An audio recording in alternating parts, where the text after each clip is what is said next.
Oops movie एक horror thriller movie है जो हमें एक ऐसे कलाकार की दिमागी हालत में ले जाती है जो धीरे धीरे पागलपन की ओर बढ़ रहा है। ये फिल्म सिर्फ एक कहानी नहीं बल्कि एक मानसिक अनुभव है जिसमें हकीकत और भ्रम की सीमाएं धुंधली हो जाती है। चलिए शुरू करते हैं इस रहस्यमयी और डरावनी यात्रा की कहानी की शुरुआत होती है एक मशहूर लेकिन अकेलेपन से घिरे संगीतकार जेस मार्कम से, जो अपने करियर के ढलते दौर में है। जेस एक फाइनल मास्टर वर्क यानी अपना आखिरी और सबसे महान संगीत रचना करना चाहता है और जिसे ओप्स नाम दिया जाता है। वह एक पुराने और सुनसान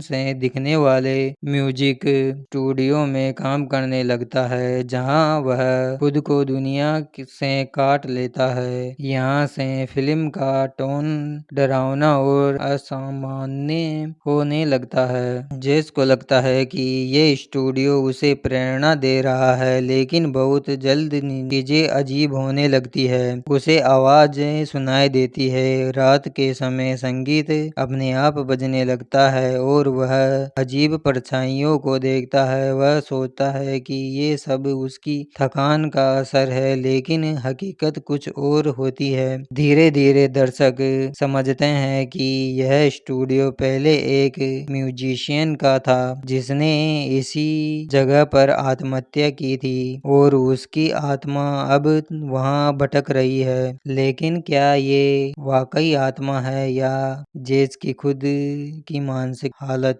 जैसे जैसे जेस अपने ओप्स को पूरा करने की में जुड़ता है, उसकी मानसिक स्थिति खराब होती है जाती है। वह लोगों से कटने लगता है, खाने पीने और सोने की आदतें छोड़ देता है। उसे अपने आसपास के लोगों पर शक होने लगता है, जैसे उसका प्रोड्यूसर, उसकी गर्लफ्रेंड या यहाँ तक कि खुद पर भी। वह अपनी यादों में खो जाता है, अपने बचपन की हिंसक घटनाओं में, अपने पिता के गुस्से और दबाव में। ये सारी बातें मिलकर उसकी वर्तमान मानसिक हालत को और बिगाड़ती है। फिल्म यही सबसे बड़ा सवाल खड़ा करती है, जो कुछ भी जेस देखता रहा है, क्या वो सब हकीकत है या फिर उसका भ्रम? ये उसे एक रहस्यमयी और डरावनी महिला दिखती है जो उसे बार बार अपने ओप्स को पूरा करने के लिए मजबूर करती है। वो महिला कौन है? क्या वह मरे हुए कलाकार की आत्मा है या जेस की खुद की बनाई गई कल्पना? जेस की हालत तब और खराब हो जाती है जब